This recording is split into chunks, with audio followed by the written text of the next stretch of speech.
பார்த்தீங்கன்னா இப்போ நல்லா வணங்கி வந்திருக்கு. இப்போ மறுபடியும் நம்ம என்ன ஆட் பண்ண போகிறாங்கன்னா தக்காளி, அந்த தக்காளியை உள்ளே போடுறாங்க.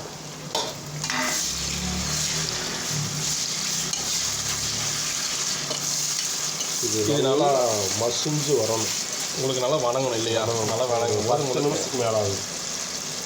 அப்படியே கதக்கணும் வாங்கணும். பார்த்தீங்கன்னா உங்களுக்கு தீ வந்து பார்த்தீங்கன்னா உங்களுக்கு லெவலை இந்த அளவுக்கு வச்சுக்கணும், அடிப்பத்திக்காமல் இருக்குது. அதாவது உங்களுக்கு வந்து சட்டியோடு சரியாக வந்து பிடிக்காமல் இருக்குது, அளவு வச்சுக்கணும். உங்களுக்கு அப்போ போதுமான நேரத்துக்கு ஒரு அளவு பார்த்தீங்கன்னா அளவு கிளறிட்டே இருக்கணும். இப்போ அடி பிடிக்காது, இஞ்சி பூண்டு பேஸ்ட் போட்டோம்னா அடி பிடிக்கும். அதனால் அது கடைசியாக உங்களுக்கு அடி பிடிக்கும் இல்லையா?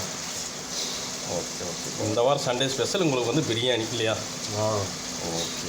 வாரம் பிரியாணி, வாரம் பிரியாணி போடுவீங்க. உங்களுக்கு சிக்கன் விலை ஏறிச்சுன்னா உங்களுக்கு வேறு ஐட்டங்கள் என்ன மாற்றுவீங்க?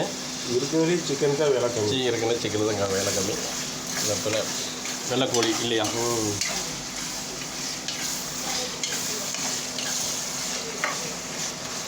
ஓகே. உங்களுக்கு வணங்கிட்டு இருக்கு. நம்ம மறுபடியும் வணங்கி முடிஞ்சோன்னா மறுபடியும் பார்ப்போம்.